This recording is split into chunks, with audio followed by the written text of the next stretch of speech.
For the first race of two this weekend from the Radical European Masters. We're here at the Cathedral of Speed, the home of the Italian Grand Prix, for what should be a thoroughly entertaining brace of races. 50 minutes away. The weather conditions are absolutely glorious here. The last 2 years, this Monza event's been plagued by wet weather.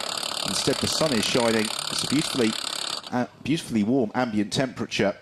It's Ben Evans and Will Brown from Radical talking you through the action. And a very strong front row, Will, with Bradley Smith and Marco Cenchetti. Yeah, absolutely right. And as you said 12 months ago, on Radical's sort of very welcome return to Monza, the weather conditions were pretty torrid, but very, very different today. Fantastic sunshine, you know, temperatures in the high 20s. So I think we're going to have a fantastic race. We are. That's actually Chris Hyman then, who's going to be starting from third on the grid, and lining up in fourth it is Alex Capardia in the slim racing car. Yeah, last year's races atrociously wet for the Radical European Masters. Well, here is our championship leader then. Tristan Vidas lines up in fifth position, the Estonian driver, a former French Formula 4 champion who has really taken this series by the scruff of its neck this year. But he's got a little bit of work to do from fifth on the grid. Sixth then, and well up. Great to see him going so strongly. Jeremy Ferguson.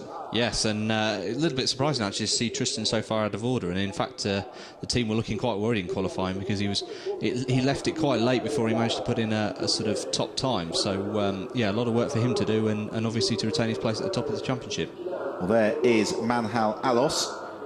Probably needs to adjust his helmet a little bit, judging by that shot through to the visor.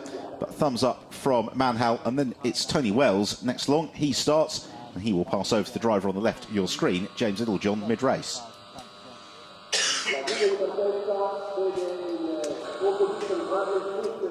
Next up is the bright pink car, started by Konstantin Kauko. So Kauko, the Latvian driver, who has competed in the World Touring Car Championship, again with a little bit of progress to make.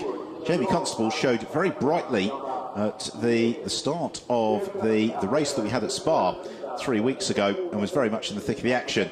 And well, we should explain, after we had a look at the grid, about all of the goings-on since Spa. So, front row, Bradley Smith and Marco Cenchetti. Row two, it is Chris Hyman and Alex Mortimer, and then Alex Capardia, and then Tristan Vidas and Jeremy Ferguson on row three. Manhal and Tony Wells, row four, from Terence Woodward and Jamie Constable, then Konstantin Kauko and Alain Costa. That's well up for Alain Costa, actually, in 12th position.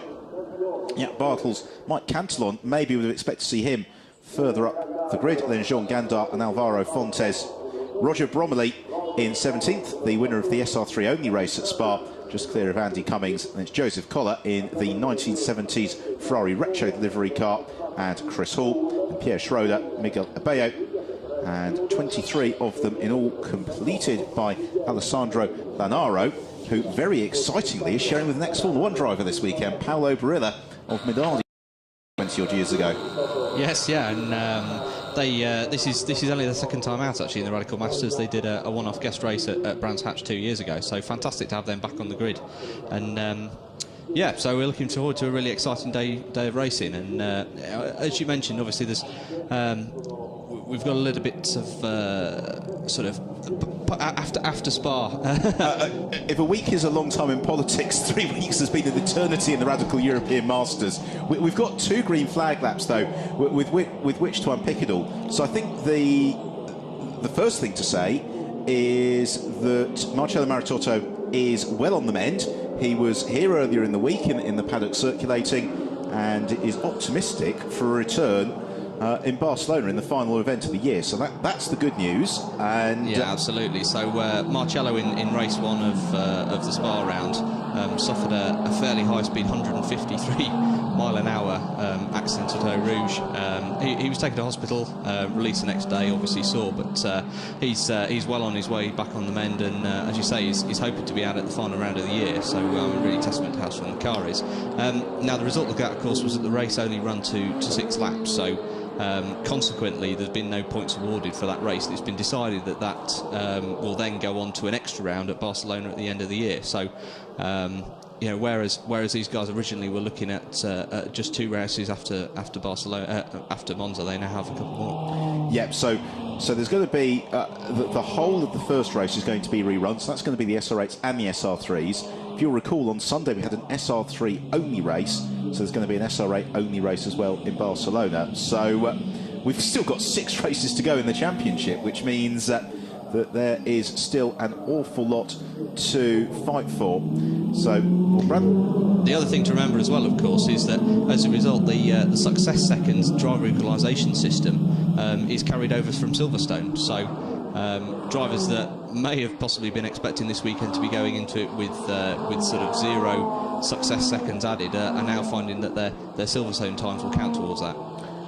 It's not a surprise that steam has been coming out of Amanda Abbott's laptop really over the last 24 hours as we've been getting this all sorted out. But it's good news for us because the championship, to bring you up to speed, is really well, as it was and remains, a straight head-to-head fight really between Tristan Vidas and Bradley Smith. In terms of raw pace all year, they've been the 2 to beat. Yeah, undoubtedly they've been the class of the field, and as we've seen this morning, Bradley's laid a very, very strong marker down in qualifying. A blistering 1:46.4 lap time was comfortably some sort of 6/10 faster than the rest of the field. But Tristan, as we've seen so often during the season, he's got a very good race pace towards the end of the race, and if he can apply the pressure and maybe force Bradley to make a mistake, or if he can just keep that pressure sustained right to the end of the race, obviously as a solo driver, as well, he'll know the circuit, he'll know how the car feels for the whole duration of the race, and he's got a really good chance. And what's also been quite interesting in all the classes racing Monza this weekend in qualifying is that the drivers who've been fastest through the speed trap at the end of the start and finish straight haven't necessarily gone on to be the fastest drivers in the session.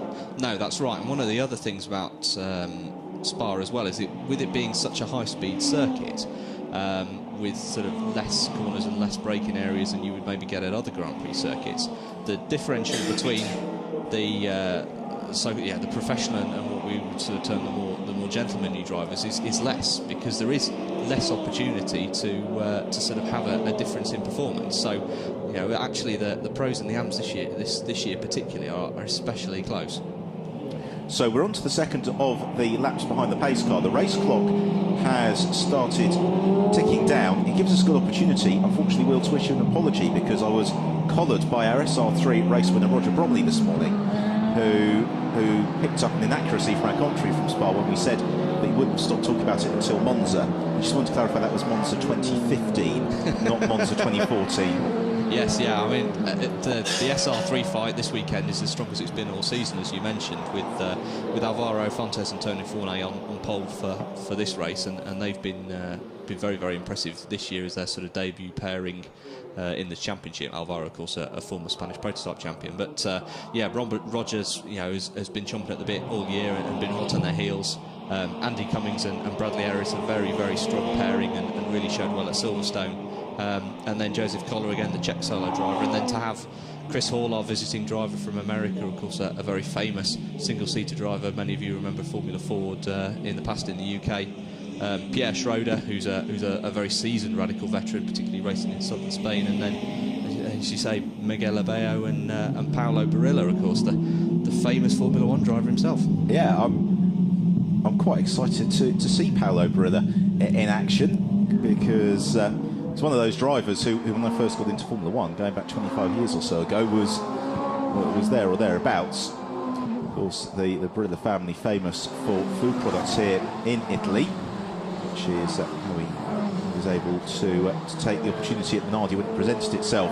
So we're coming to the end then of this second formation lap. To explain, of course, this race does have a mandatory pit stop. As Will has been saying, the way that success up to and including Silverstone is balanced out is through the additional pit handicap time in the pit window. So that is going to be a factor to watch for. And also we saw in the SR3 race, we did have a number of penalties for various infringements. The team's going to have to watch that in terms of being over-enthusiastic with the car releasing the pits. We're also going to have to watch that in terms of the track limits here at Monza, because the curbs, they're nice and low-lying, and they are a little bit of a magnet for the drivers. Yeah, so in real terms, what the success second system means is that the drivers have the potential to be carrying an extra 30 seconds of pit stop time, and with the pit length here being incredibly long, that could mean up to a 90-second pit stop time. So here they come into the Parabolica then. Bradley Smith, that is the white car with the grey flashes. Alongside it, Marco Cencetti, the all-white car, fluorescent yellow helmet. Then it is the red car of Chris Hyman, the all-black car of Alex Capardi, the silver and purple car of Tristan Vidas. Those are the 5 you'd expect to be challenging for the lead into the Rettifilio as the field forms up 2 by 2 coming out of the Parabolica. The race about to get underway in earnest here at Monza as we wait for the red lights to change. Field bunching up very nicely, and away we go, sprinting then along this very quick straight towards the Rettifilio. It's been a good start from Tristan Vidas from the 3rd row as Bradley Smith and Marco Cencetti go side by side on the brakes into the Rettifilio. And it's Smith who tries to take the advantage. Cencetti is pushed wide. He bounces across the curbs. Also Alvaro Fontes through the curbs. Into the gravel trap goes Constantin Calco. Otherwise, everybody's cleanly through, and it's Smith from Cencetti and Alex Mortimer. Yes, that's right. Cencetti was forced wide there and obviously forced to go over the curbs, which won't have helped him at all and obviously would have unsettled him. But he, of course, being a local circuit pro, will be straight back on the pace. So, in fact, there's no change in the top 5 as a spin further back. And I think that's Jaap Bartels, possibly, who has gone around as he spins through the second of the chicanes ahead onto the Lesmo complex. It's not Jaap Bartels, my apologies. There is Jaap. So we will identify who that was. I think it could have Tony Wells, question mark. We will unpick that at the end of this lap. In the meantime, Constantin Calco recovering well from his spin. It's not Wells either. So the driver who has lost out here is Jeremy Ferguson. A long way down as through the Ascari it's Smith from Cencetti, then Capardia with Chris Hyman. He has got Tristan Vidas all over his tail up into 6th. It's Matt Hallals, 7th is Tony Wells, and 8th Jamie Constable. Yes, yeah, and Hyman's having to, and we've just seen a replay there of once more of Calco having to take a very wide line and go striking through the gravel. Gathered up quite quickly, and a little bit of contact there as well at the back with Andy Cummins. Wasn't really much the Constantin Calco could do about that. Now here is a spin. Ooh, that's an unusual one. The driver right to the inside and the car snapping around on him. Pick out who that was in fairly short order. It's the field on the brakes into the Rettifilio. The driver who comes under pressure is Matt Hallals. He has got Tony Wells all over his tail. Then it's Jamie Constable, then Jeremy Ferguson. He's got Mike Cantillon behind him. We rather thought that Mike would be going a little bit better in the race than didn't qualify. He's going to have a look here through Curva Grande. The red car then of Cantillon to the outside. And we'll give him the inside line though for the second chicane as Jeremy Ferguson defends, in fact manages to maintain the line. So Cantillon, former European Caterham champion, looks for the next opportunity, which may come into the first Lesmo. Yeah, and 2 really closely matched drivers here.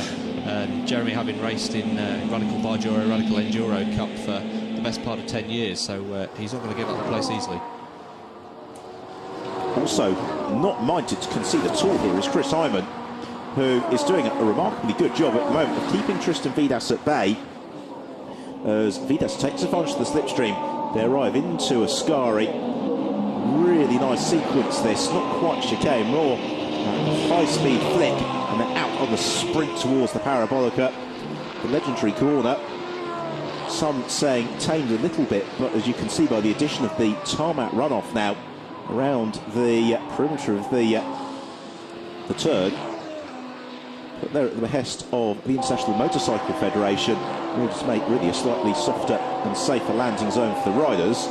Yeah, it's no less daunting, of course. You're approaching Parabolica at some 265, 270 kilometres an hour, and taking the reaction time and judging your braking distance at that speed is a real art. So Bradley Smith, not surprisingly, is trying to check out at the front. He's already 2.7 seconds clear of Marco Cencetti, who's got Capardi behind him, and a mistake from Chris Hyman, who bounces across the curb.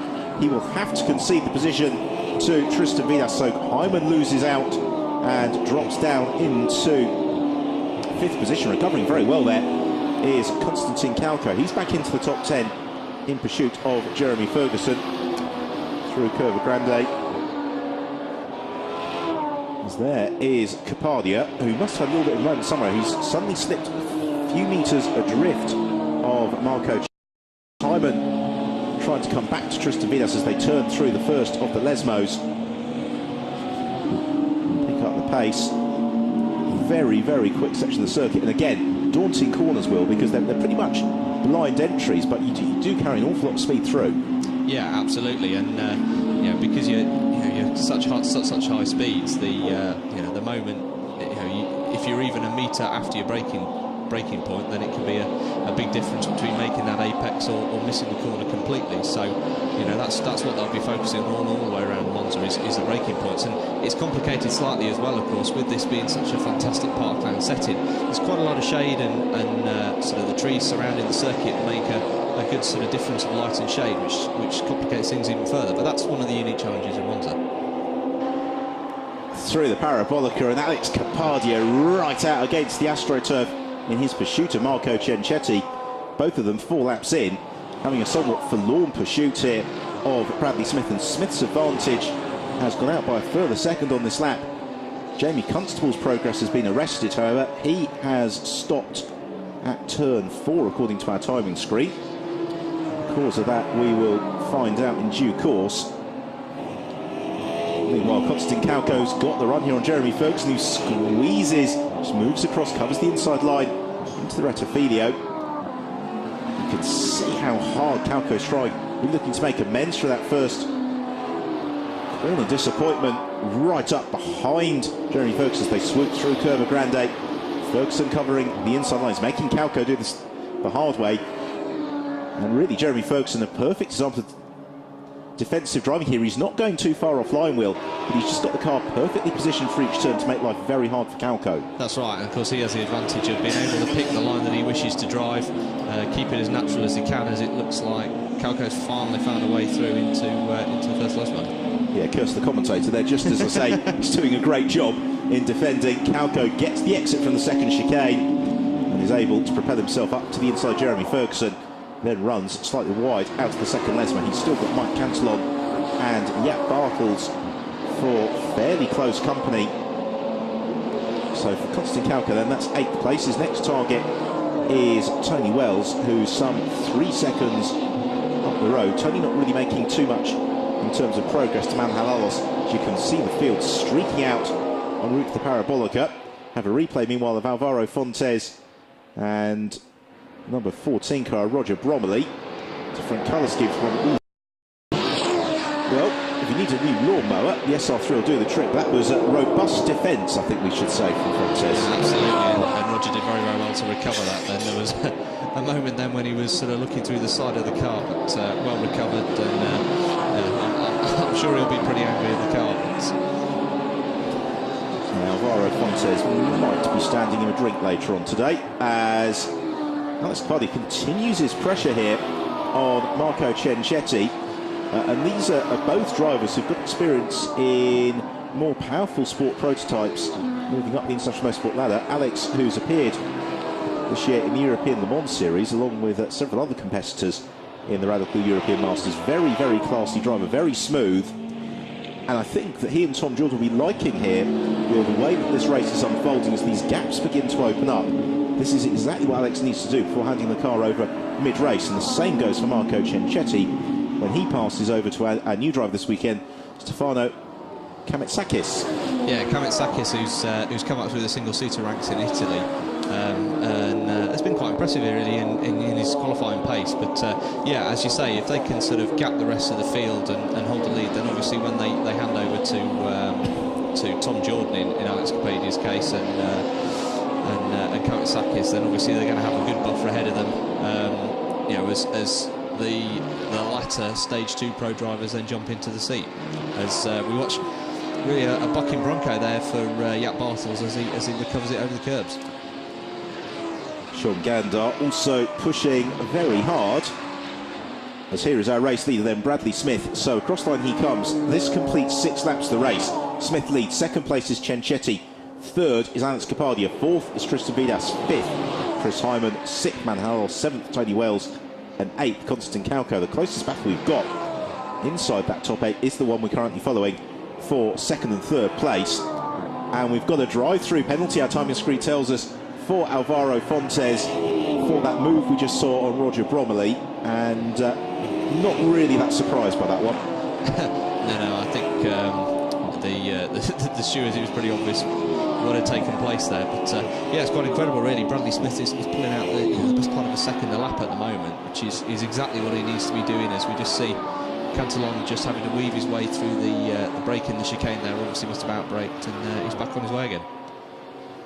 And one of the things that's quite nice actually here at Monza is that you've got those escape roads at the chicane, at that first chicane, but it really does cost you in terms of time. You do have to stick to the track limits wherever possible. Yeah, there's no chance of gaining an advantage here. And of course, they're very well aware that this is a track that's steeped in history. So many of these corners have been an integral part of the Monza layout for the best part of 50 or more years. And as you hook under the banking, as you make your way to Ascari, it's a fantastic surrounding, and one that's always very popular with our racers. And it's also one of those circuits, was kicking up the dust there, Jaap Bartels. It's one of those circuits where you really do get the visceral thrill of the speed of these cars. Just stand at the end of the pit lane as they come down the start-finish straight. The fastest time through the speed track, just shy of 275 kilometres an hour from Cencetti. Yes, yeah, and as they funnel down through the tunnel under the old banking and the run to Ascari, several drivers recalled last year they almost felt like breathing in, because it is narrower than it looks on the television. You really do feel like you're being channeled through this sort of high speed.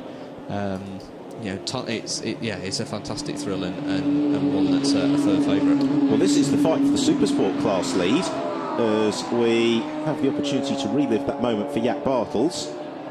And we saw him living dangerously a few moments ago. So there's been a sort out there in the Supersport class.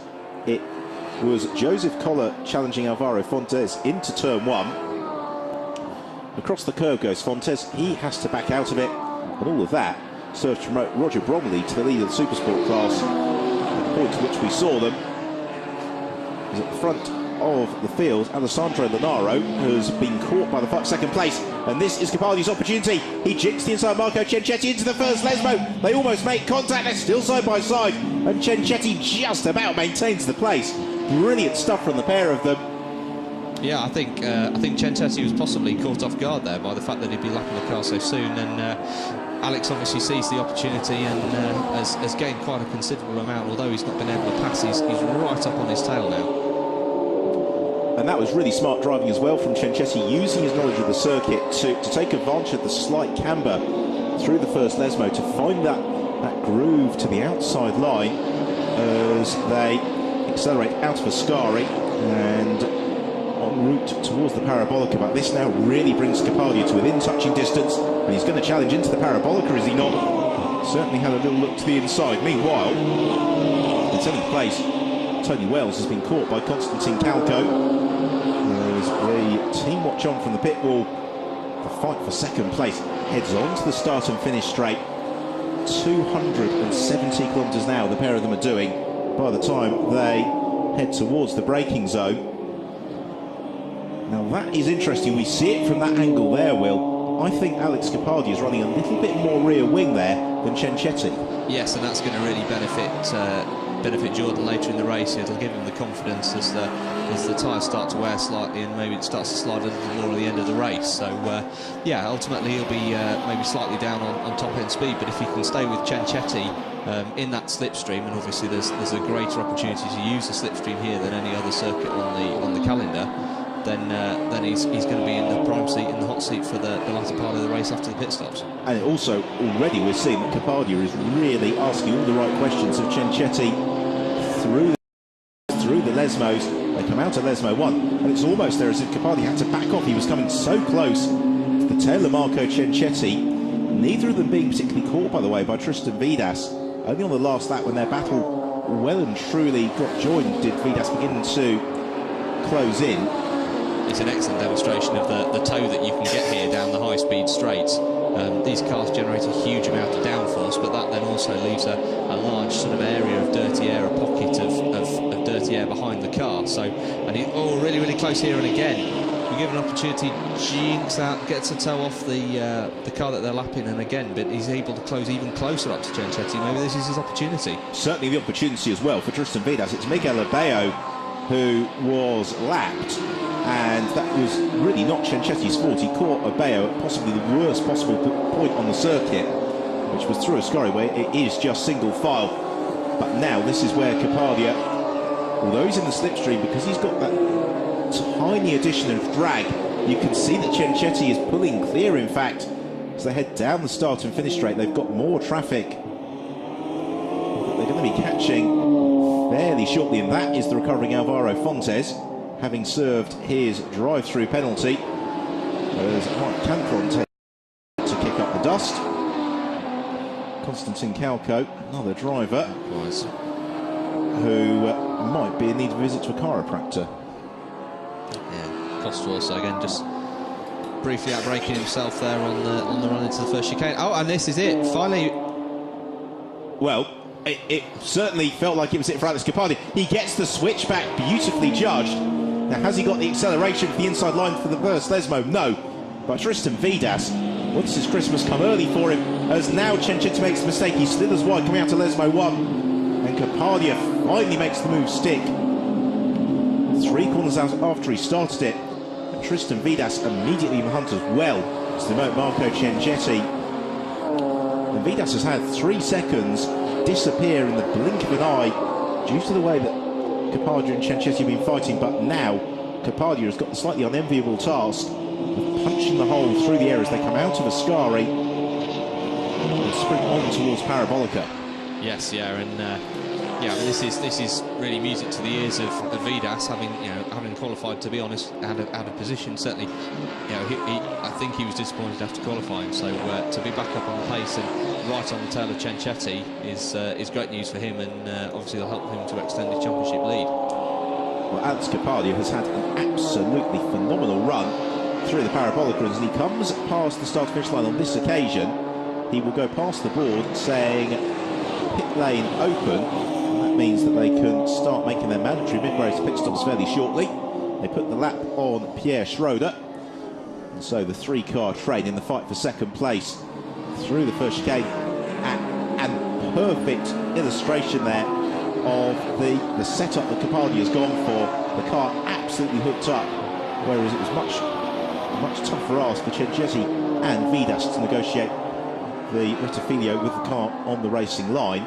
With the additional rear wing, under braking, that car's going to be absolutely planted. He's really going to be able to put it exactly where he wants it on the apex into those the chicanes and the crucial Lesmo complex as well. So for a driver like him, he as a professional, he would be able to cope with a car with lower aero, maybe slightly more straight line speed. But as a whole package of the team, obviously they'll be looking for a setup that works for both him and Tom, and it looks like they've got that just about right. Cenchetti had a big moment coming out of the first Lesmo then. It means that daylight has well and truly opened up now between Kapadia in second place, Cenchetti in third. Fourth place is Tristan Vidas. There is Tristan, the championship leader, but Bradley Smith, his main rival, still leads the way. There is Bradley. He is a good 11.5 seconds clear of the fight for second place. It's Chris Hall who was the first car in the queue behind Bradley Smith, then the black car of Kapadia, the white machine of Marco Cenchetti. Tristan Vidas just sliding the rear of the car through the Parabolica, and that's why he becomes the first of the front runners to come in and make his mandatory pit stop. Yes, that's right. So into it, drop down to the what feels like a snail's pace, 60 kph into the box. Engine has to be switched off, of course. As a solo driver, he'll remain in the car, but before restarting and getting back on his way. So Chris Hall is the next driver to be lapped. Kapadia catches him fairly shortly as we watch Tristan Vidas's pit stop proceeding. The Speed Factory Racing team. Let's get a bit of information from his engineer there. Do what he needs to do. So Chris Hall gets lapped. Gives me the opportunity, Will, to ask, given that Chris Hall is racing here today, why couldn't you find a seat for Rick Morris as well? Well, Rick, of course, competed in a radical at the end of last season in Snetterton, sharing with Formula Ford, MSA British Formula 4 current championship leader Jay Kruger. So he has had his radical experience, and in fact, it was Rick's first ever car driving a race car with paddle shift, and he absolutely loved it. So no, it'd be great to get Rick back. But you know, as you've alluded to, Chris, a very, very experienced Formula Ford racer in days gone by, and has forged a very strong career now racing in America and setting up a Drive for Success driver coaching scheme, which is very, very successful. And he's now working with Radical North America as well to build and expand the North American operation. I think what you need to know about the ferocity of the Formula Ford 1600 Champion of Brands series is that Chris Hall now lives in the States, Rick Morris now lives in South Africa. Probably because they've got a permanent exclusion zone from the Brands Indy circuit, given some of those races 30 odd years ago. Well, there's an opportunity for us to dust off the Anoraks. Into the pit lane comes our race leader, Bradley Smith. And Bradley comes to a halt. The MechTech team go to work, just checking the tyre pressures. I imagine they'll be quite interested in this because if you're out in the sunshine, it's quite warm, but I'd imagine still through the trees, it's still slight autumnal temperatures.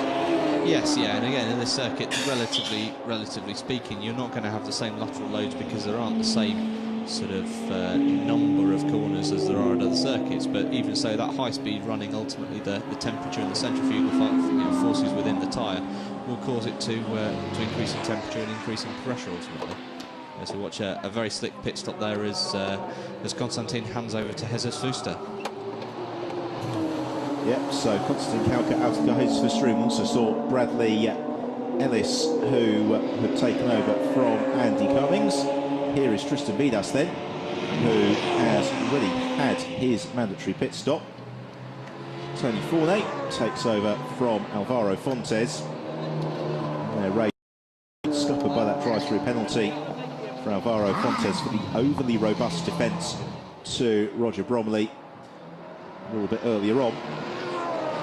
Vidas picking up the pace. Now, it's interesting that Tristan Vidas came in for his pit stop so early, Will, because for me, as Bradley Smith rejoins the race, well clear of Vidas, for me it suggests that Vidas thought he was being slightly held up by the cars in front of him. Yeah, I think so. I think Vidas was looking for some fresh air and saw an early pit stop as an opportunity to find some. Obviously, now he's got neither the scrapping Capardi or Ciancetti ahead of him. He's got an opportunity to put a marker down and set some really quick laps in this mid-point of the race. Well, there's James Littlejohn, who has taken over from Tony Wells, and I think crucially for James, if our time screen is to be believed, he has emerged ahead of Alex Mortimer. So here is our race leader still, Bradley Smith. He's got his pit stop, or rather he is our race leader once pit stops to work their way through. It's Alex Capardia who is leading on the road at the moment. Of the front runners, he's the only driver who's not pitted in because in has come Marco Ciancetti to hand over to Stefano Kamitsakis. Kamitsakis, though, was showing a pretty fine turn of speed himself during the second qualifying session earlier. Yes, yeah, I know he's been competing very successfully in the Italian Formula 3 Championship this year, and the lap times between contemporary Formula 3 machinery and SR8s are not too dissimilar. So I think it's a car he'll feel quite at home in, and even in the limited time he spent in the car. So accelerating then on towards the Parabolica is Bradley Smith. He's racing essentially this car static in the pits at the moment. That is Stefano Kamitsakis. So Smith heads through the Parabolica. This will complete his 13th lap of the race. At what point, if at all, will Kamitsakis venture out onto the circuit? We'll see as the camera angle widens. There's Joseph Collar. Paolo Barilla just in behind him. So for me, that would suggest that either Kamitsakis has been and gone, or Bradley Smith's got the jump on him. Just looking now, yeah, that's Smith just coming out. I would say he's fallen in behind. Just looking at the sequence of the track there. Oh dear, there is Kamitsakis, and that is a little bit slower than would have been hoped for pit stop for the Raw team because they've dropped a long way down now in behind Jesus Fuster. Fuster, though, busy defending for Stefano Kamitsakis as they scythe past Roger Bromley and some of the Supersport front runners as the Curva Grande on towards the second of the chicanes. They'll flip through. Yeah, and a good demonstration there of the just the and a very, very big bounce there across the curbs for Fuster. That won't have helped him at all, as sure enough, Kawasaki has been able to get right back on his tail straight away after that initial bulk-in. I suspect he was saying his name quite loudly there in the cockpit, Jesus Fuster, midway through that moment, because he was,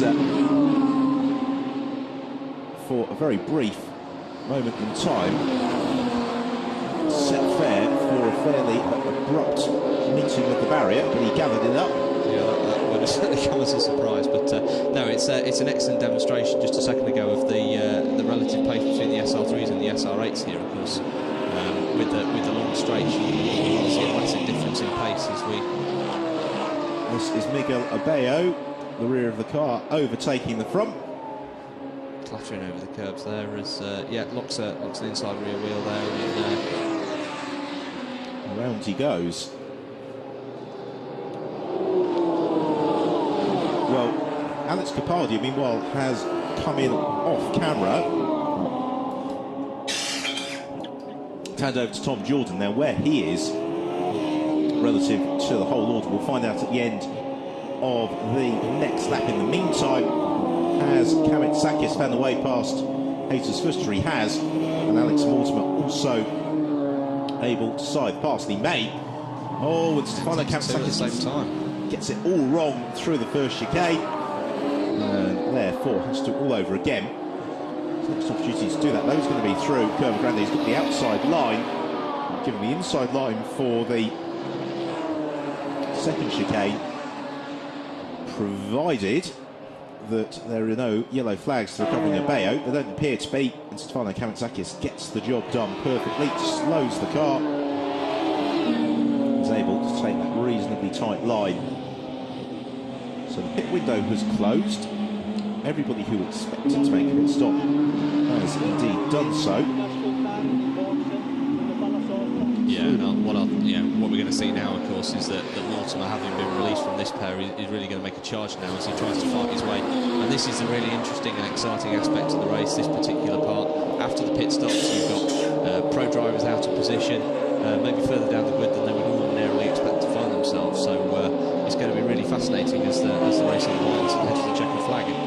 Yeah, and the next target for Alex Mortimer is going to be James Littlejohn. So, at the front of the field, Bradley Smith leads the way. Tom Jordan is in second place.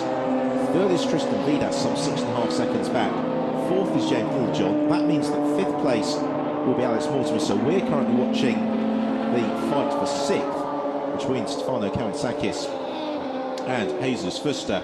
And they have lost an eternity to Alex Mortimer on this last lap alone. Mortimer 5 seconds quicker than Kawasaki.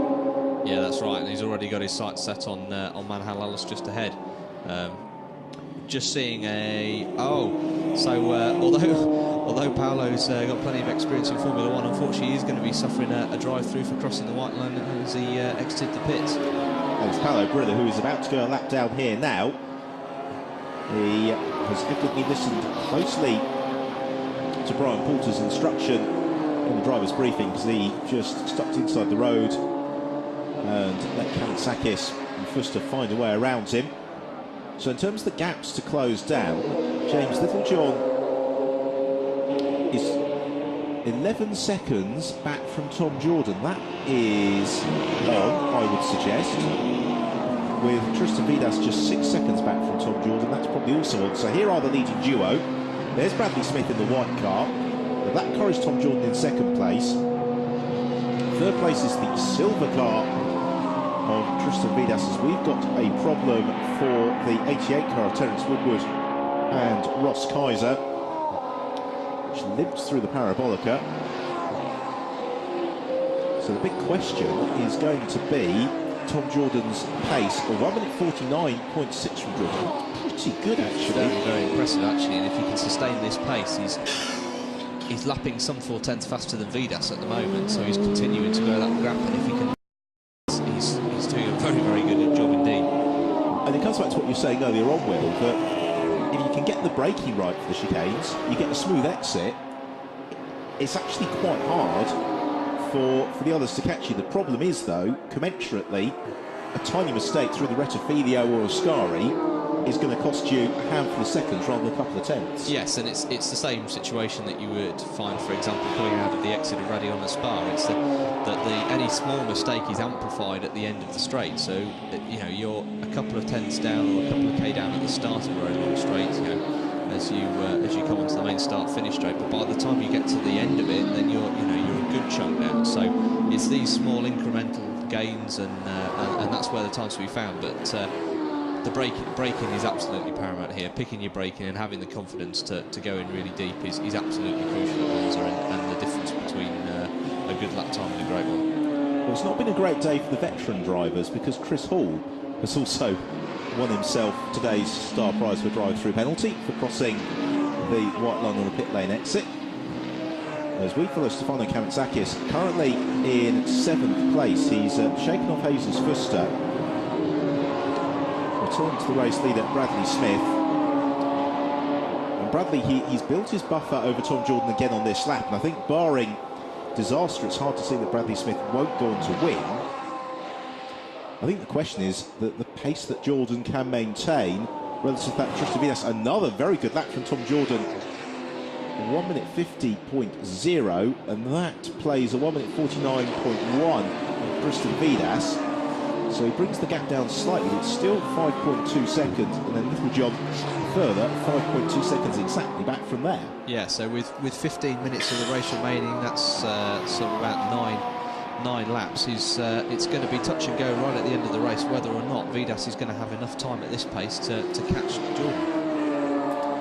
Yeah, Little John closing in at exactly the same rate. Manhal Alisa is in 5th place. Alex Mortimer in 6th. Stefano Kamatsakis is in 7th. Bradley Ellis, not unsurprisingly, leads the Supersport class in 12th from Joseph Collar and Roger Broggie. We've got waved yellow flags on the exit of the second chicane. The reason for that, no, not. We'll find out in due course. Here is Tristan Vidas then, 3rd place, the championship leader. Oh, and that's the reason. Oh no, it's Tom Jordan who's got in trouble from 2nd place. Disaster for Tom Jordan, and it's prompted the safety car. And just as we were saying how well he was going, he sustained a lot of damage to the rear of the car. As he walks away, the race is neutralised, and the opportunity of an absolutely splendid result disappears in an instant.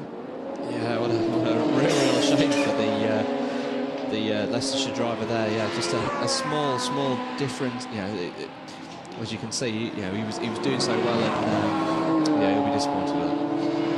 He will be absolutely fuming. Well, there's debris as well going some way back along the track, so I don't quite know what happened there for Tom Jordan. The safety car has picked up Chris Hall, who just emerged from the pits having had his drive-through penalty. He gets waved past the safety car. So this, being somewhat selfish, is exactly what we wanted to see, which is the head-to-head fight between Smith and Vidas. Yes, that's right. Well, the gloves are off now, aren't they? So they're there's very little difference on pace. In fact, on that last lap on the run into the safety car period, there was just a tenth. So no, this is going to be a really thrilling battle with just 13 minutes of the race to go. And we're probably going to lose at best probably 4 minutes of that by the time Tom Jordan's car is recovered. We still don't know quite what happened there for Tom Jordan, although that potentially gives us a little bit of a clue. So yeah, it's certainly not going to be this lap the safety car retreats, because there is, as you can see, that debris on the track which needs to be swept away. The drivers all, of course, doing very well to move right across the side of the circuit, lest they run over any of the debris. And that brings the field down to a little bit of a crawl. Tom Jordan's car has been recovered nonetheless. So we are on the 19th lap of the race. We have got 12 minutes and 20 seconds remaining. It leads the way from Tristan Vidas. James Littlejohn then has climbed up to 3rd. Of course, the other driver now, Will, we cannot discount from this, is that man we see on the screen, the red car of Alex Mortimer. Yeah, this is played perfectly into their hands. Obviously now he's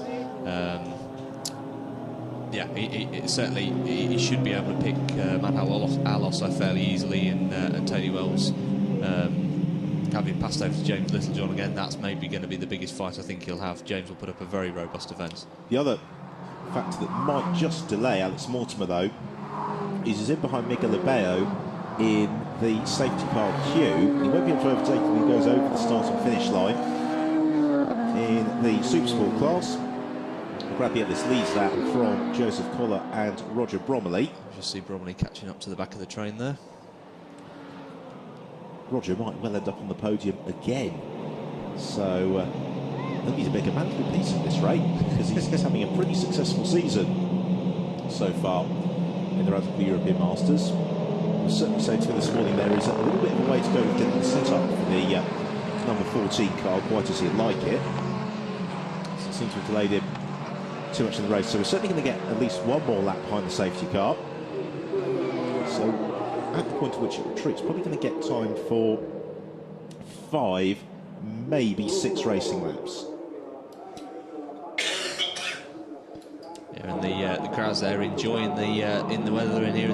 It's just a fantastic day here. Obviously, fantastic parkland all around the Monza circuit. Home to the Italian Grand Prix for many years, and it's one of those fantastic circuits that everybody looks forward to visiting, even if they're not racing on track, because the opportunity to go and climb and walk up to the old banking is something that can't be missed. No, and it's no coincidence as well that the Radical European Masters are here this weekend at the same time as the Milan Fashion Week, because when you were drivers set an example in terms of global style trends, and Milan are such a vibrant city. And interestingly, though, with the admission this weekend, most events here at Monza have free admission, and this weekend is no exception. And it does mean that that the paddock's been buzzing this morning. There are lots of people here who've come to enjoy a day of international motorsport. Yeah, and they're getting. This is the first of a fantastic weekend of racing, obviously alongside the GT Open, Euro Formula Open, Formula Bath, and the Seat Leon Euro Cup as well. I thought you were about to say they're going to get their money's worth, which evidently they have so far with what they've got. But you're quite right. It's a very nice package of racing at Monza this weekend. Wonderful to see the paddock so busy this morning. So unfortunately, another safety car in the Radical European Masters. We've seen it intruding quite a few times this season, but that's good to see. The debris that evidently led to Tom Jordan's retirement has been moved clear, so this should be the last lap behind the safety car this time around, I would suggest. Yes, yeah, and safety car lights should be coming off on the run down into Parabolica, as you said earlier. It's been recently tarmacked, and sort of first saw action in the Italian Grand Prix here only a few weeks ago. And we've got a 30-second stop and go penalty for Miguel Abello for pit lane speeding. Dear me. So now that could complicate things on the start as well, because if he goes to serve that drive-through straight away, then that could also impede Mortimer's progress as he gets off the line. Or it could help his progress enormously, as we've got another car in trouble, and it is Jean Gandar. So as the Italian curling team getting some practice with circuit, Jean Gandar comes to halt, and that means we're almost certainly going to get another lap behind the safety car. Yeah, very efficient team of marshals here at Monza, and no doubt they'll have him out and behind the fence line pretty quickly. But it's something that you do see happening occasionally. When cars go past the scene of an incident, the back of the safety car train can slow down to such a point that the driver loses the... Everybody behind him that manages to get back onto the track again. Yeah, no doubt the rapid start there by Kamitsakis may well be looked at by the stewards. Even if he did almost fling it into the scenery through the first chicane. I hope that Jesus Fuster has recovered. Meanwhile, Alex Mortimer in pursuit of Stefano Kamitsakis in the fight for 5th and 6th position. There is Jesus Fuster. He has got Roger Bromley in behind him, and then Tony Fournet. That's just good news here for Fournet, because the drive-through penalty that Alvaro Fontes served earlier on essentially has been wiped out. And the same goes for Pierre Schroeder and Chris Hall. So this is the fight then for third place in the Supersport class. The black and yellow car, Roger Bromley. The white and green car of Tony Fournet. Somebody's had a little bit of a lock-up on the way into Ascari as Fournet. Bromley having none of that as they drive through the dust. They really need to start doing this. We're going to have 3 laps at the conclusion of the one that they're currently on. Have another look then at Fuster being flustered. And that was being launched really by the sausage curb, of which there's been much debate, not just in the run of the European Masters, but after the Konstantin Tereshchenko GP3 incident and also the Nick Heidfeld Formula E crash, about the approaches to those chicanes with cars that have got such low ride heights. Now that is interesting. Vidas has dropped back from Smith.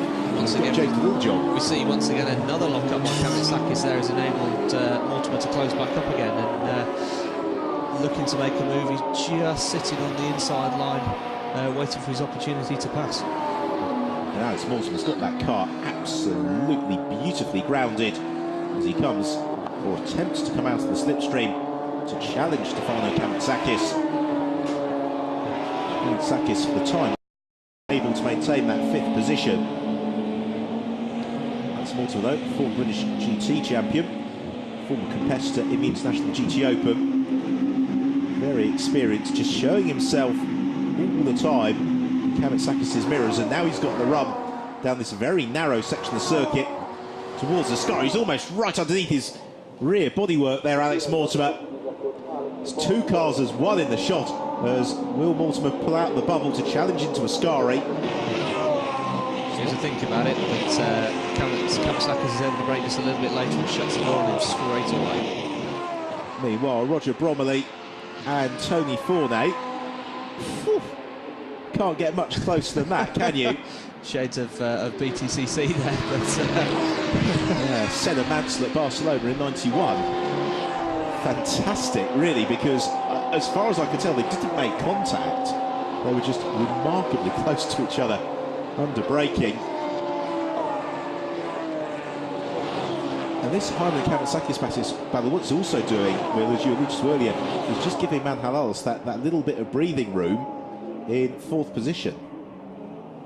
yes, yeah, I'm just looking away. I mean, in this occasion, actually, Tristan's managing to stay with Bradley. So, although Bradley obviously got the drive on the initial run with and now holds a 2.259 second gap. Actually, that isn't really growing. So, there's still time. There's still an opportunity for Vidas to win this. There is, and also James Littlejohn, because we've got the 3 leaders separated by 3.5 seconds, and Littlejohn is all over the tail of Tristan Vidas.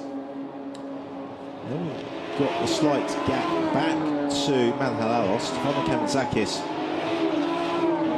Alex Mortimer. Mortimer not quite as close to Kavitsakis this time round. He's going to only have 1 more lap at the conclusion of this one. Not unsurprisingly, word appears on our timing screen, there's going to be an investigation into overtaking the end of the safety car period as Mortimer draws alongside Stefano Kavitsakis. The pair of them sprint towards Ascari. Exhilarating section of circuit, this. As they come up over the rises, Mortimer alongside sufficiently. Yes, he is. Lovely move there from Alex Mortimer. Around the outside, Stefano Kavitsakis. Place gained up into 5th. Yeah, really has to throw the car in at the very last minute there and almost slides the car to get it to turn, and just by his fingernails holds on there and takes the place. Yeah, fantastic bit of driving there by Mortimer. And so nicely judged, because we have seen time and time again drivers in all classes attempting to do that, and it all goes a little bit wrong. It all goes a little bit wrong as well there for Pierre Schroeder, who has half spin. We're into the final lap, and there is your race leader Bradley Smith. He was led throughout. Big slide by there by Vidas, and again on the exit of the chicane. And in terms of the well, it's going to close it up a little bit, but it also means going into tomorrow's race, both Vidas and Smith are going to have an awful lot of pit handicap time to contend with. for James Lord-John and Tony Wells. They have had so many disappointments this year. It's great to see them back on podium pace. And Alos just has a little bit of a test of the speed bumps through the second chicane in fourth, under no particular pressure from Alex Mortimer, though, I think between now and the flag. Out of the second Lesmo then for Tristan Vidas in second position, pursuing Bradley Smith. But Smith hasn't put a wheel wrong all afternoon here. No, not at all, and he's really had to keep the pace up. There's been no opportunity at all for him to back up and back off and let his lap times drop. He's had to keep on the pressure and keep those sort of almost qualifying pace lap times right the way through the race. So it hasn't been easy for him at all. But he has delivered absolutely perfectly as Bradley Smith heads through the Parabolica for the final time. He is going to claim the first of the weekend in the Radical European Masters here at Monza. 5 races to go in the season, but Smith closes the points advantage to Tristan Vidas. It's Vidas who claims second position. Third goes the way of James Lord-John and Tony Wells. Fourth, Manuel Halos. Fifth, Chris Humnines Mortimer. Sixth, heavy investigation for Stefano Kamatsakis and Marco Cenchetti. The great seventh for Jack Bartels. Eighth for Jesus Fuster and Konstantin Kalko. But what about the Supersport class? As Mike Cantillon accelerates over the line for ninth. And the next car we will see should be our Supersport winner. Here he comes then. It's Bradley Ellis and Andy Cummings who claim Supersport honours. And then a good scrap for second and third in the Supersport class. Second goes the way just of Joseph Collar, with third to Roger Bromley, just 4 tenths behind. So the Supersport class as keenly contested as the main Masters class. Well, we were saying in the build-up to the race, Will, that the narrative of the season has been Bradley Smith and Tristan Vidas, and once more that was the case today. Yes, the race, and what a fantastic race it's been as well. So you know, that safety car period at the 2/3 race distance has really had, you know, it's made him work hard, and just a last bit of heartache there for what looks like a Bayo, I think, you know, just taking a trip through the gravel.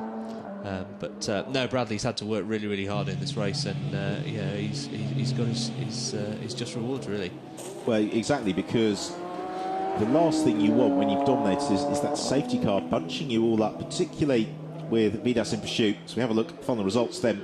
So Bradley Smith wins, 4.2 seconds clear for Tristan Vidas, Tony Wells and James Lord-John in third, Manhal Alos in fourth, from Chris Hyman and Alex Mortimer, then Marco Cenchetti and Stefano Kamatsakis, Bartels in seventh, Jesus Fuster, Konstantin Kalko in eighth, Mike Cantillon ninth, Andy Cummings and Bradley Ellis win the Supersport class in 10th, from Joseph Collar and Roger Bromley, 13th for Alvaro Fontes and Tony Forney, Chris Hall in 14th, Pierre Schroeder 15th, Paolo Barilla and Alessandro Lanaro in 16th, and Miguel Abello, the multiply rotating Miguel Abello, in 17th.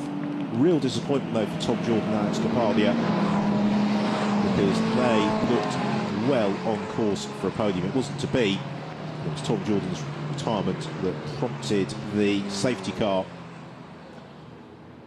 So the field all forming up in quite a nice orderly queue there behind Bradley Smith as they head around towards the podium. Smith obviously jubilant there, just giving a wave to the fans and the marshals.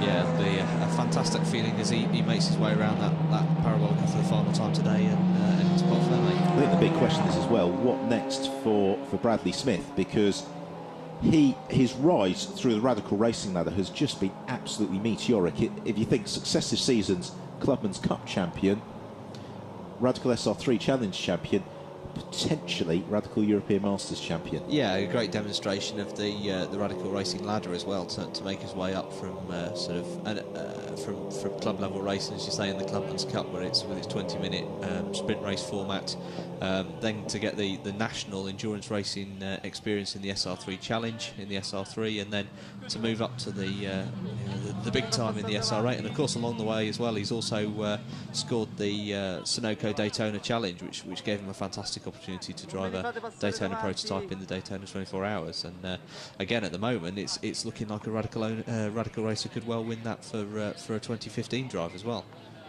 Which really shows the strength and depth and competitiveness of the Radical Championships. But you have to say, Bradley Smith and Tristan Vidas would make a very, very good signing, I would suspect, for a World Endurance Championship team looking to find young drivers who've got the experience on the global stage. They've got the experience in endurance racing. That's right, and these are all circuits that are used by those international GT and prototype racing championships.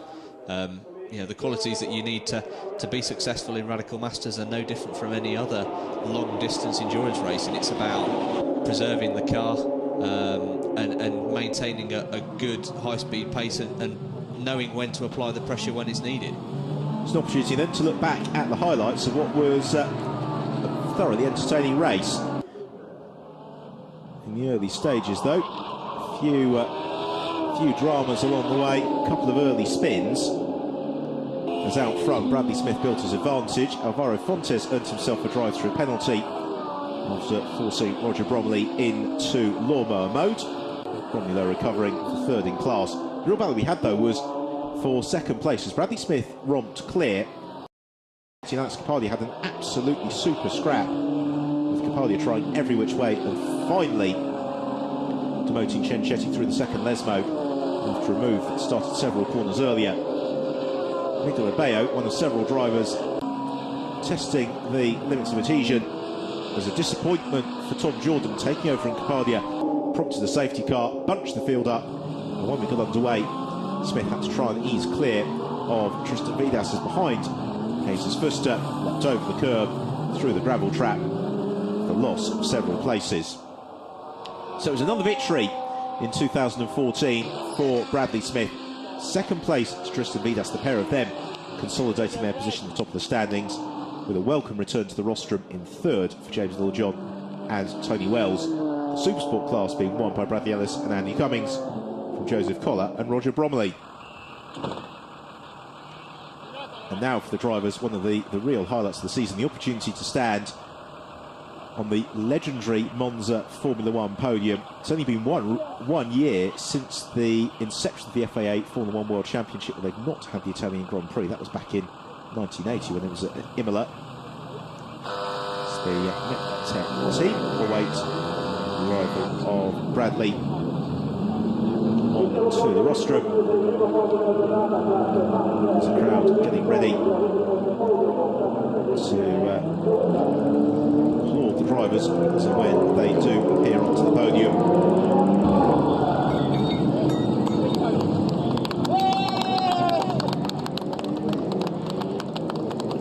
The MechTech team there just congratulating Bradley, and it's fantastic as well that you can see sort of a small family team, as it were, that can make it all the way through and up to international competition. So James Littlejohn and Tony Wells onto the third step of the rostrum.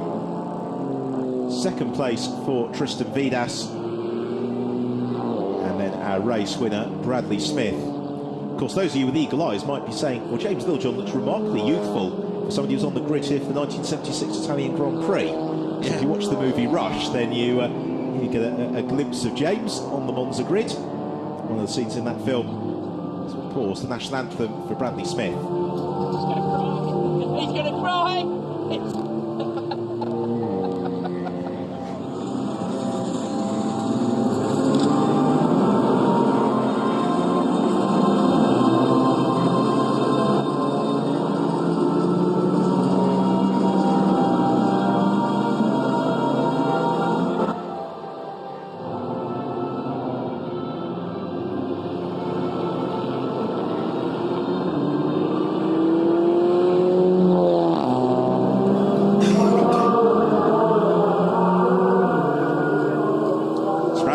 Celebrating on the top step of the rostrum in Monza, the first race of the weekend in the Radical European Masters. First of all, though, trophies for third place for Tony Wells and James Littlejohn. Our runner-up, Tristan Vidas, who you know, as we said, Will, had a difficult qualifying. He recovered masterfully and really drove a race that was geared towards the whole race duration. Nothing too brave at the start, just picked up places gradually as the race progressed. That's right, and you know, he was always going to be playing catch up to Bradley, obviously being in the commanding position at the front. So I think he can be very, very pleased with that result. Su, bravo, così, ok? Bravo. Dai ragazzi, è vicino, dai, dai. Drivers posing for the cameras. We enjoy the super slow motions of the top three. Well, it's been a very enjoyable start to the weekend here in the Radical European Masters. We have got the second race of the weekend to look forward to tomorrow afternoon. That gets underway at coverage will get underway at 2:45 local time, 1:45 if you're watching in the UK. And from Will Brown, we'll look forward to seeing you then.